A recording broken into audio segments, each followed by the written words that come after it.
কুষ্টিয়ায় অসহায় মানুষদের জন্য বিনামূল্যে ডায়াবেটিক্স চিকিৎসা ক্যাম্প করা হয়েছে।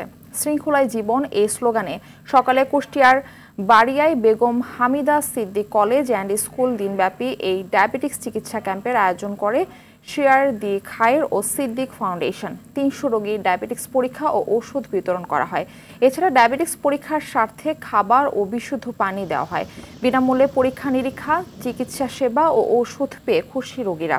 এর আগে ফ্রি চক্ষু ক্যাম্পের মাধ্যমে কয়েকশো অসহায় রোগীদের বিনামূল্যে চিকিৎসা সেবা ও সানি অপারেশন করার কথা জানান সিদ্দিক ফাউন্ডেশনের প্রধান নির্বাহী কর্মকর্তা জামিল আহমেদ সিদ্দিক।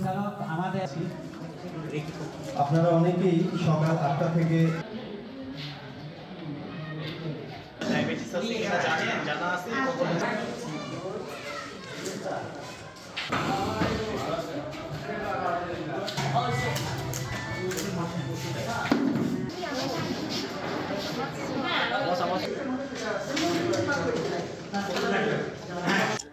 ডায়াবেটিস দেখাতে আইছিলাম, ওষুধ পাইছি, নাস্তা পাইছি, টাকা পয়সা নিয়ে নি খুশি। আরো যদি সারি যায় তারও খুশি হবে।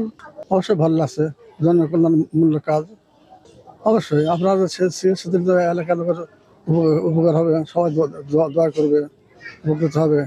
ডায়াবেটিস আছে, প্রেশার আছে, হাই প্রেশার আছে, আর গ্যাস আছে। ভালো দেখেছেন। 3টা ওষুধ পাইছি, একটা ওষুধ পাওয়া যায় নাই। একটা ওষুধ এখানে নাই বললে বাড়িতে কিনে নেওয়া যায়। এই দুস্থ মানুষদের সেবা দেওয়ার জন্য আমাদের উদ্যোগ গ্রহণ করা, এবং আমরা আশা করছি এই প্রথম ক্যাম্পেইন থেকে শুরু করে আমরা 12 মাসে 12টা ক্যাম্পেইন করব। উদ্দেশ্য হচ্ছে কি, দুস্থ রোগীদেরকে সিদ্দিক পরিবারের পক্ষ থেকে মানবতার দৃষ্টিকোণ থেকে এদেরকে একটা সেবা দেওয়া।